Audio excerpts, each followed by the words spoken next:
皆さんお待たせ、カレンゲームラボのカレンです。今回はアクションゲームファン必見、スキル連携や回避アクション、さらにエアリアルコンボが楽しいアクション RPG 最新作、プロジェクト星月と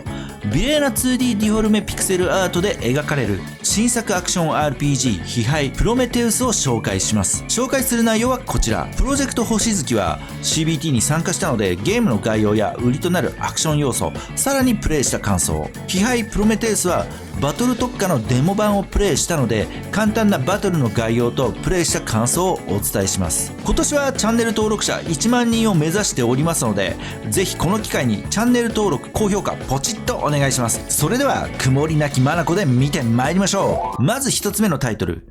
名はプロジェクト星月。リリース日は未定。ジャンルは箱庭型アクション RPG。開発は X ナイトスタジオ。プラットフォームは iOS、Android、PC。世界観は中世ダークファンタジー。物語の概要は、主人公の住む裏の世界の住人は神に見放され、全てをかけ闇の影と戦うも全てを失う。主人公は神が過去に世界を2つに分け、表の世界を作っていたこと、さらに表の世界には神との絆を高める神器があり、あらゆる魂を蘇らせる力が宿っているということを知る。主人公は表の世界に旅立ち、古代神々の7つの神器の謎を解き明かし、世界に光と秩序を取り戻すといった内容。続いてはゲーム本編の概要。本作は箱庭型アクション RPG で、ダンジョン探索をしながらステージを攻略するといった内容。ダンジョンは探索を兼ねているものの、テンポよくステージを攻略したいのであれば、最短ルートでボスを倒しに行ってもよし、マップ上の宝箱を回収したいのであれば、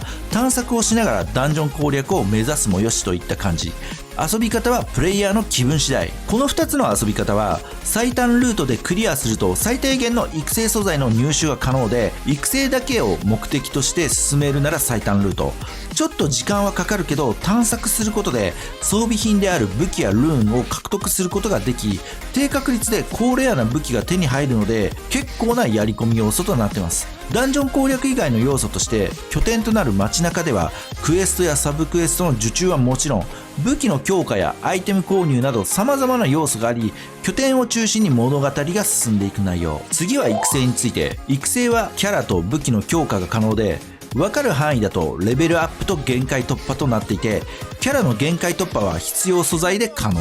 武器の限界突破は同一の武器を重ねることで可能。育成は現状すごくシンプルとなってます。その他、ステータスを上昇させるための要素として、ルーンの装備があり、最大4つ装備可能で、装備させることで様々な効果を付与させることが可能。同一ルーンを2セット装備することで、セット効果が追加で付与される内容。また、武器はキャラによって装備できるものが決まっているものの、剣一つとっても様々な効果を持っているので、キャラの特性に合わせた効果を持っているものを装備させると、最大限にキャラを活かせるようになります。この部分が本作の売りの一つであるやり込み要素で、武器もルーンもダンジョンで入手可能なため周回が必要となってきます。次はキャラの特徴について。本作のキャラはそれぞれ役職があり、剣士、戦士、魔女、弓術師、剣闘士となっていて、特徴的な要素として回避アクションや特殊攻撃の発動など、役職によって様々な効果を発揮します。回避アクションでは、剣士はジャスト回避で一定時間無敵。さらにジャスト回避後、攻撃を行うことで追加連撃が発動。戦士は回避アクションによるブロックカウンターの発動が可能で、パリー的な要素となってます。次に魔女の回避アクションはウィッチタイムの発動となっていて、一定範囲内に対してスローフィールドが発生。さらに発動中は無敵となります。剣闘士は敵をブレイク状態にすることで超強力な必殺スキルの発動が可能。続いては本作の売りとなるバトルについて。バトルはクエスト受注型となっていて、基本操作は通常攻撃、スキル1、スキル2、奥義、ジャンプ、回避、キャラチェンジ、さらにキャラによっては追加スキルの発動が可能。スキルは最近よく見るスキルポイントとウェイトタイムを設けており、スキルポイントの管理が重要となってきます。スキルポイントは通常攻撃で貯めることが可能。また、役職に応じてスキルの変化発動が可能で、例えば、剣士の場合はスキル1発動直後に追加スキル1を発動すると連撃となり火力の高い攻撃となります。弓術師や剣闘士は一部スキルにためが可能で、ため時間に応じて攻撃範囲を拡張させたり強力な一撃を発動することも可能となっています。役職に応じて様々な効果を持っているので、戦況に応じて使い分けていくといった感じ。キャラチェンジはチェンジアイコンをタップすることでキャラを入れ替えることが可能。さらに敵との距離によってはチェンジスキルが発動し、入れ替えと同時に追撃が可能となっています。そして基本攻撃や各スキルにジャンプを組み合わせることでエアリアルコンボが可能となっています。空中でスキルを発動させることでスキルに変化があり、叩き落としや追撃といった要素が加わります。本作におけるバトル操作はかなり多彩で、連撃や追撃、エアリアルコンボや回避行動による様々な効果など、スピード感や爽快感を得られる内容となっています。これらを駆使しつつ雑魚処理しながらボス戦に挑み、ボス戦ではブレイクゲージがあるのでブレイクさせ、奥義で大ダメージを入れ攻略するといった流れ。ここまでがバトルの要素となっています。次はエンドコンテンツについて。エンドコンテンツはサブクエストがメインで、本編とは別の依頼を受け様々な難易度のクエストに挑む内容となっています。また常設ではないと思いますが、チャレンジミッションがあり、高難易度ボス戦でどれだけ高ダメージを与えられるかといった内容。エンドコンテンツ自体はちょっとまだ少ないのですが、これから開発が進むにつれてもっと豊富になると思います。続いてはマネタイズ要素なんですが、今回のベータテストではマネタイズ要素はなく不明となっています。この辺も今後判明してくると思います。ここまでがざっくりでありますが、本作の概要となります。続いてはプレイした感想ですが、率直に面白かったです。アートスタイルや育成、バトルの仕様、さらにダンジョン探索における拘束時間など、全体通してバランスよくできているなといった感じ。特にキャラや武器の育成といった部分は時間がかかると思いつつも、かなりテンポよくレベルアップや限界突破させることができ、サクサク育成ができる点は良かったです。またダンジョン探索は隅々まで回っても10分くらいで探索完了し、高レアなアイテムのドロップ率も高く、周回自体もそこまで苦じゃなく進められることができるのも良かったです。バトルにおいては率直にエーテルゲーザーの上位互換的な位置づけと思いましたが、何よりも操作が簡単で好きなようにスキルをつなげることが可能。さらにややこしいスキル回しを覚えるといったことはまずないので、連撃が簡単に出せて爽快感を味わうことができます。気にするのはスキルポイント。枯渇するとスキルの発動ができないので、うまくキャラチェンジをさせながらスキルをバンバン発動していくのがかなり面白いです。エアリアルは通常攻撃から突き上げで敵を空中に飛ばし、そこからスキル連撃によるコンボを入れることで空中での華麗なエアリアルアクションを楽しむことができます。またキャラ特有の回避アクションはどれもよくできていて、特に魔女のウィッチタイムや戦士のブロックカウンターは戦術の幅を広げられるので、かなりバトルが面白くなります。ウィッチタイム中はキャラの入れ替えも可能で、入れ替え後もウィッチタイムは継続するので、魔女じゃなくても無敵になれる仕様。ブロックカウンターは敵の攻撃を先読みし発動させることで簡単にカウンター攻撃が入れられるので、連撃をしてくるようなボスには効果が絶大で、決まると脳汁出ますね。ここまでが面白かった点で、改善の余地ありな点はめっちゃ細かいんですけど、家の中に設置されている家具や小物がことごとくでかいすごく気になっちゃいました。たまにこういったゲームありますよね。家具でかい問題これ見るとちょっと残念。全体的なクオリティが低く見えちゃうんですよね。サイズ感合わせてほしいです。ちょっと厳しいお話すると、小物や背景の全体のクオリティが低いですかね。その他カメラアングルで障害物を背にして戦った場合、障害物が邪魔でキャラが見えなくなってしまう。これはアクションゲームでよくある内容。あとはジャスト回避のタイミングがちょっとシビアですかね。かなりギリギリでかわさないとジャスト回避にならないので、慣れるまで難しいです。割り切るのもありなんですが、せっかくスタイリッシュな連撃アクションができるので、そこに簡単にジャスト回避を挟むことでもっと華麗でかっこいいアクションができると感じました。その他細かいバグはありつつも、公式ディスコード見てると報告されているので、そういった箇所は今後修正されそうですね。このタイトルがリリースされるのは早くても来年と思うので、その頃には同様のタイトルがいくつも出てくると思います。特にブレイカーズ・アンロック・ザ・ワールドは同様の要素を含んでいるので、全体的なクオリティ面をどこまで回収できるかがポイントと思います。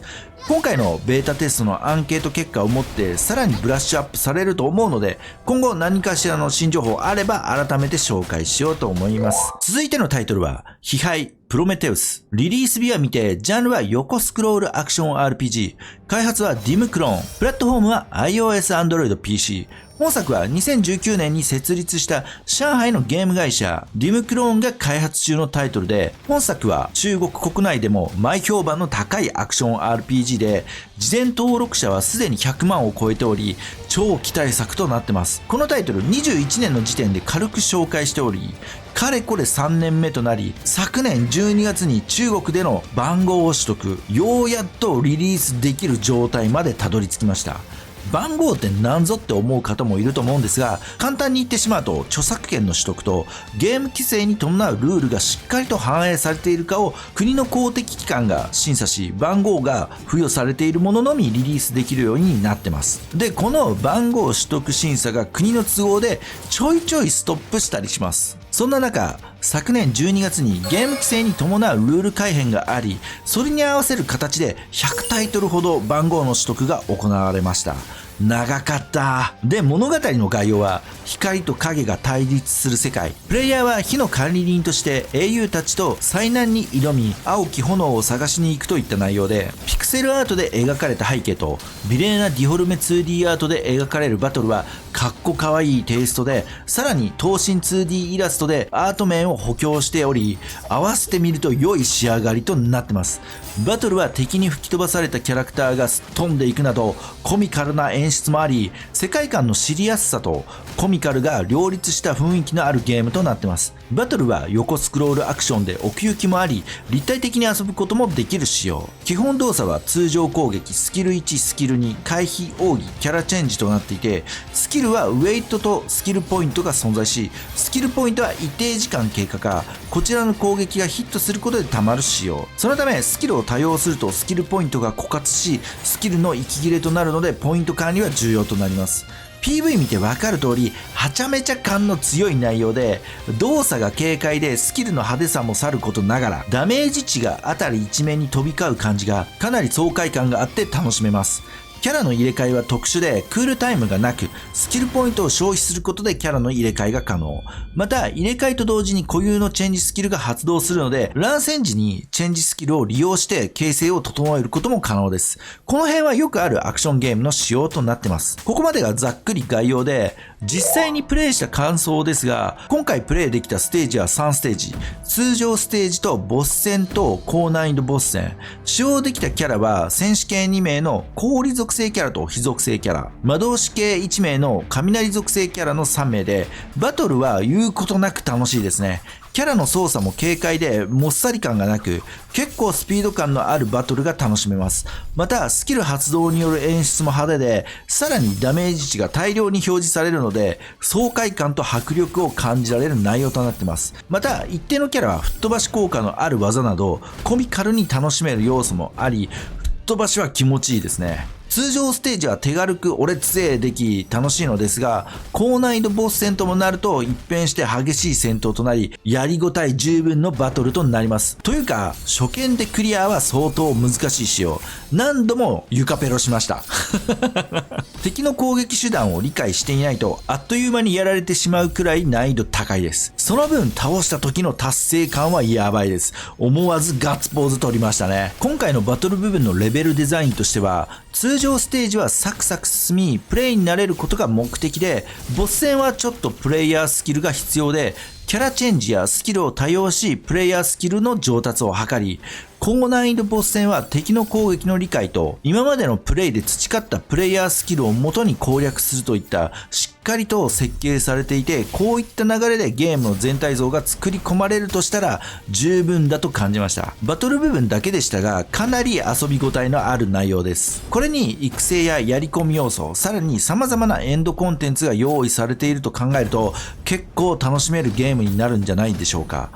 前回実施された CBT のプレイ映像を見る限り結構作り込まれているので、あと1回課金絡むテストを実施したらリリースとなるような気がします。はい、今回はスキル連撃や回避アクション、さらにエアリアルコンボが楽しいアクション RPG 最新作プロジェクト星月と美麗な 2D ディフォルメアートで描かれる新作アクション RPG プロメテウスの紹介をしてまいりましたがいかがでしょうか。今後派遣や神ゲー候補のアクション RPG たくさんリリースされますが、今回紹介したプロジェクト星月は今後のブラッシュアップ次第でその中の一つとなり得るか見ものと思います。プロメテウスについてはニッチな感じでピクセルアートが好きな層には刺さりそうな感じがします。はい、ということで今年はチャンネル登録者1万人目指しておりますので、ぜひこの機会にチャンネル登録高評価ポチッとお願いします。それでは今回はこの辺でご視聴ありがとうございました。次回もお楽しみに。